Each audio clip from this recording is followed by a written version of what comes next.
Japan ಭೀಕರ ಭೂಕಂಪಕ್ಕೆ ಸಾಕ್ಷಿಯಾದ ಎನ್ಟಿಆರ್. ತೆಲುಗು ಚಿತ್ರರಂಗದ super star ಕಣ್ಣಲ್ಲಿ ಕರಾಳ ಚಿತ್ರಣ. ಭೀಕರ ಪ್ರಕೃತಿ ವಿಕೋಪದಲ್ಲಿ ಬದುಕಿ ಬಂದಿದ್ದ ಹೇಗೆ ಎನ್ಟಿಆರ್. ಜಪಾನ್ನಲ್ಲಿ ಜನವರಿ 1ನೇ ತಾರೀಕು ನ್ಯೂ ಇಯರ್ ಸೆಲೆಬ್ರೇಷನ್ ಇರಲಿಲ್ಲ. ಅಲ್ಲಿ ಭೂಕಂಪ ಆಗಿತ್ತು ಅನ್ನೋದು ಈಗ ಆಲ್ರೆಡಿ ನಿಮಗೆ ಗೊತ್ತಿರುವಂತಹ ವಿಚಾರವಾಗಿದೆ. ಆದರೆ ಕ್ರಿಸ್ಮಸ್ ದಿನದ ಹಬ್ಬದ ಆಚರಣೆಗೆ ಅಂತ ಹೋಗಿರುವಂತಹ ತೆಲುಗಿನ ಸೂಪರ್ ಸ್ಟಾರ್ ನಟರು ಆಗಿರುವಂತಹ ಜೂನಿಯರ್ ಎನ್ಟಿಆರ್ ಅವರು ಕೂಡ ಆ ಭೂಕಂಪಕ್ಕೆ ಸಾಕ್ಷಿಯಾಗಿದ್ರು ಅಂದ್ರೆ ನಂಬೋಕೆ ಸಾಧ್ಯವಾಗಲ್ಲ. ಆದ್ರೆ ನಿಜಕ್ಕೂ ಹೌದು, ಜೂನಿಯರ್ ಎನ್ಟಿಆರ್ ಅವರು ಆ ಕ್ಷಣದಲ್ಲಿ ಜಪಾನ್ನಲ್ಲೇ ಇದ್ರು. ಅವರಿಗೆ ಏನಾಯ್ತು ಅನ್ನೋದ್ರ ಬಗ್ಗೆ ಸಂಕ್ಷಿಪ್ತ ಮಾಹಿತಿ ಇಲ್ಲಿದೆ ನೋಡಿ. ಜೂನಿಯರ್ ಎನ್ಟಿಆರ್ ಅವರು ಕ್ರಿಸ್ಮಸ್ ಸಂದರ್ಭದಲ್ಲಿ ಜಪಾನ್ಗೆ ತೆರಳಿದ್ರು.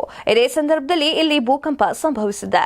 ಇದು ಜೂನಿಯರ್ ಎನ್ಟಿಆರ್ ಅಭಿಮಾನಿಗಳ ಆತಂಕಕ್ಕೆ ಕಾರಣವಾಗಿದೆ. ಜೂನಿಯರ್ ಎನ್ಟಿಆರ್ ಅವರು ಸದ್ಯ ಕೋರಟಾಲ ಶಿವ ನಿರ್ದೇಶನದ ದೇವರಾಜ್ ಸಿನಿಮಾದಲ್ಲಿ ಬ್ಯುಸಿಯಾಗಿದ್ದಾರೆ. ಈ ಚಿತ್ರಕ್ಕಾಗಿ ಅಭಿಮಾನಿಗಳು ಕಾತರದಿಂದ ಕಾಯ್ತಾ ಇದ್ದಾರೆ.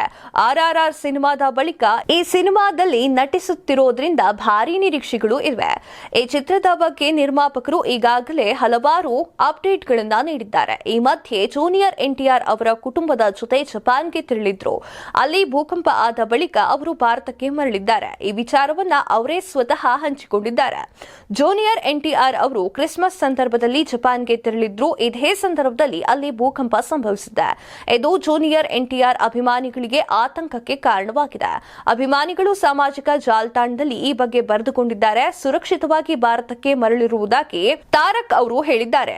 ಅದರಿಂದ ಅಭಿಮಾನಿಗಳು ನೆಟ್ಟೆಸುರನ್ನ ಬಿಟ್ಟಿದ್ದಾರೆ. ತಾವು ಸುರಕ್ಷಿತವಾಗಿ ಭಾರತಕ್ಕೆ ಮರಳಿದ್ದೇವೆ. ಜಪಾನ್ನಲ್ಲಿ ಭೂಕಂಪ ಆಗಿದ್ದು ಶಾಕಿಂಗ್ ಆಗಿದೆ. ನಾನು 1 ವಾರ ಅಲ್ಲಿಯೇ ಕಳೆದಿದ್ದೇನೆ. ಭೂಕಂಪದಿಂದ ಹಾನಿಗೆ ಒಳಗಾಗದವರ ಬಗ್ಗೆ ದುಃಖವಿದೆ. ಅಲ್ಲಿನ ಜನ ಬೇಗ ಚೇತರಿಕೆ ಮಾಡಿಕೊಳ್ಳಿ, ದೃಢವಾಗಿರಿ ಜಪಾನ್ ಅಂತ ಜೂನಿಯರ್ ಎನ್ಟಿಆರ್ ಅವರು ಬರೆದುಕೊಂಡಿದ್ದಾರೆ. ದೇವರ ಸಿನಿಮಾ ಶೂಟಿಂಗ್ ಭರದಿಂದ ಸಾಗ್ತಾ ಇದೆ. ಈ ಚಿತ್ರದಲ್ಲಿ ಸೈಫ್ ಅಲಿ ಖಾನ್ ವಿಲನ್ ಆಗಿ ನಟಿಸ್ತಾ ಇದ್ದಾರೆ. ಜೂನಿಯರ್ ಎನ್ಟಿಆರ್ಗೆ ಜೊತೆಯಾಗಿ ಸಾನ್ವಿ ಕಪೂರ್ ದೇವರ ಸಿನಿಮಾದಲ್ಲಿ ನಟನೆ ಮಾಡ್ತಾ ಇದ್ದಾರೆ. ಸಮುದ್ರದ ಹಿನ್ನೆಲೆ ಚಿತ್ರದ ಕತೆ ಇದಾಗಿದೆ. ಇದೆಷ್ಟು ಈ ಹೊತ್ತಿನ ಸುದ್ದಿ. ಮತ್ತಷ್ಟು ಸುದ್ದಿಗಳಿಗಾಗಿ ನೋಡ್ತಾ ಇರಿ ಕರ್ನಾಟಕ ಟಿವಿ. ಇದು ಕನ್ನಡಿಗರ ಧ್ವನಿ. ಈ ಭೂಮಿ ಮೇಲೆ ತಾನಷ್ಟೇ ಉದ್ಧಾರ ಆದ್ರೆ ಸಾಕು, ಬೇರೆಯವ್ರನ್ನ ಬೆಳೆಸೋ ಉಸಾಬರಿ ನಮ್ಗ್ಯಾಕೆ ಅನ್ನೋರ್ ಸಂಖ್ಯೆನೇ ಜಾಸ್ತಿ. ಆದ್ರೆ ಕೆಲವರು ಮಾತ್ರ ತಾನು ಬೆಳೆಯೋದ್ರ ಜೊತೆಗೆ ತನ್ನವರನ್ನು ಕೂಡ ಬೆಳೆಸ್ತಾರೆ. ತಮಗಿಂತ ಎತ್ತರಕ್ಕೆ ಬೆಳೆಯೋಕೆ ಬೆಳಕಾಗ್ತಾರೆ. ಸಾಧಿಸುವ ಗುರಿ ಇದ್ದವ್ರಿಗೆ ದಾರಿದೀಪ ಆಗ್ತಾರೆ. ಇದೀಗ ನಾನು ಇತರರ ಭವಿಷ್ಯಕ್ಕೆ ಬೆಳಕಾಗುವವರ ಸಂದರ್ಶನ ಮಾಡಲು ಹೊರಟಿದ್ದಾನೆ.